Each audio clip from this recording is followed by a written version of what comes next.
dari Bunda 33 tahun di Sumedang, usia anak 8 tahun. Bagaimana cara mendidik anak yang selalu ingin berpenampilan seperti orang lain, sehingga anak kadang-kadang tidak mau pakai kerudung saat berpergian karena ingin tampil cantik dan lain-lain. Bagaimana cara memberikan semangat untuk anak agar mau istiqomah dalam belajar agama? Terima kasih. Anaknya 8 tahun, Ibu ya. Jadi begini, kita kembali lagi. Ketika kita mengenalkan agama, ada beberapa fase yang bisa kita kenalkan. Di usia sebelum dia tamyiz atau mumayyiz, di sebelum usia 7 tahun, cara terbaiknya memang hanya lewat pencontohan. Kenapa? Di usia-usia seperti ini, perintah belum terlalu dimengerti oleh anak-anak kita. Maka nanti definisinya gini, perpindahan usia 7-10 tahun yang dalam fikih disebutnya dengan mumayyiz, ya, ketika anak itu sudah bisa membedakan, ya, ada berapa gejalanya. Ya, para ulama bilang, apa sih tanda-tanda mumayyiz? Ada banyak pendapatnya. Pertama, misalnya, dia disebut mumayyiz ketika dia bisa membedakan bahasa. Dia mengerti bahasa, dia tahu perintah, dia tahu larangan. Nggak boleh begini, jangan begini, harusnya begini, kamu begini, gitu ya. Nah, itu dia sudah mulai mengerti, itu mumayyiz. Ya, diperintah, makanya di usia 7, itu udah mulai diperintahkan sholat, Bu. Kata Nabi, ya, 7 tahun diperintahkan sholat. Kenapa? Karena dia mumayyiz, dia sudah harus mengerti arti perintah. Makanya di zaman Daulah Abbasiyah, sekolah itu dimulai, pendidikan belajar matematika, bahasa, logika, itu dimulai di anak usia 7 tahun. Itu anak usia sekolah waktu itu. Kenapa? Karena di usia seperti itu, anak-anak sudah mulai mengerti bahasa. Kemampuan bahasanya sudah cenderung lebih stabil, sudah bisa diajak bicara. Ini beda nih ketika anak kita masih 5 tahun, 4 tahun, kalau kita ajak bicara, kadang-kadang masih nggak nyambung. Kita nanya apa, jawabannya kemana. Ya kan? Kita ngomong apa, nggak nyambung, nggak ngerti dengan kata kita. Tapi kemampuan bahasanya itu akan tumbuh lebih sempurna di usia 7 tahun ke atas. Ya, maka ketika 7, sekarang anak ibu 8, perintah sudah bisa diajarkan, bisa. Kedisiplinan sudah bisa diajarkan, bisa. Karena sudah mulai bisa mengerti perintah. Makanya sering disebut dengan usia siap sekolah. Ya, siap sekolah.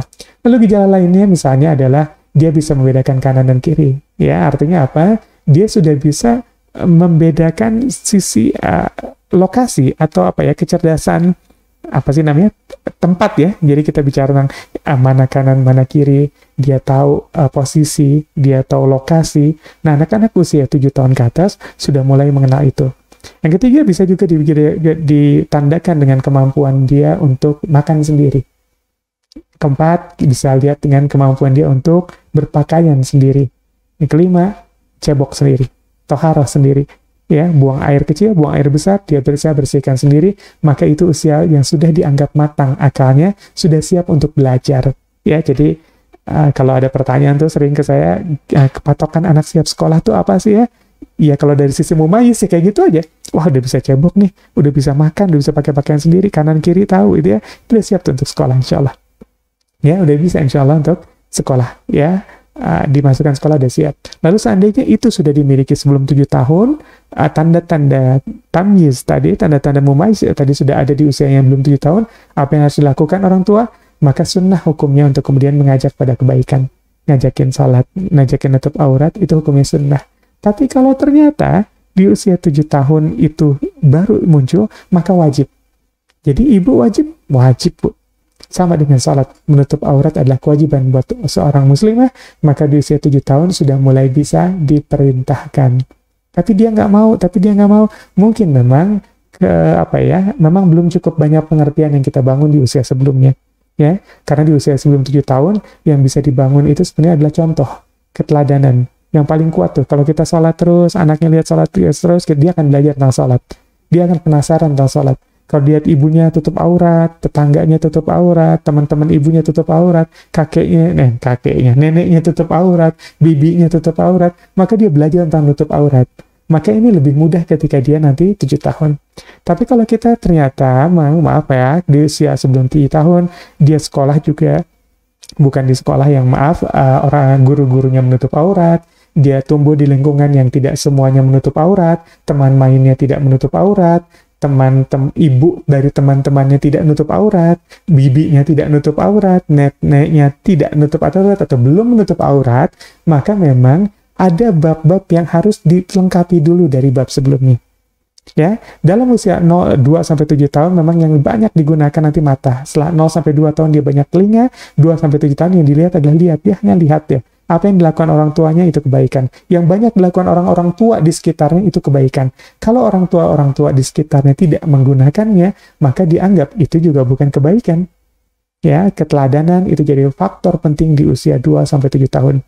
7 tahun ke atas tinggal bicara tentang perintah. 10 tahun bicara tentang kedisiplinan yang lebih tegas berupa hukuman, ya. Sebuah teguran dari hukuman ya, dari mau teguran kah atau bahkan memukul gitu ya, kalau nggak sholat, itu sudah digunakan di usia 10 tahun ke atas. Ya, jadi saran saya, kalau ternyata memang ada hal yang tidak terpenuhi di usia dia sebelum dia 8 tahun, sebelum dia 7 tahun itu, maka coba dipenuhi dulu. Itu tadi saya katakan, makanya penting untuk kita memilih tempat lingkungan, sekolah, bergaul, teman main, dan lain-lain. Ya, supaya apa? Supaya yang dia contohkan sebelumnya dilihat dulu. Nah, sekarang tinggal bicara tentang pengertiannya. Benar baiknya, baik buruknya. Ya, masih ada waktu. Karena nanti kewajibannya akan melekat banget menjadi dosa dan pahala buat seorang anak tentang menutup aurat di usia baliknya. Ya, sekitar usia 10 sampai 15 tahun. Ya, ada waktu untuk kemudian mengenalkan ini semua kepada anak-anak kita. Kalau sekarang belum memakai, oke lah, nggak apa-apa. Tapi diperintahkannya harus, ya, wajib ibu untuk memerintahkan.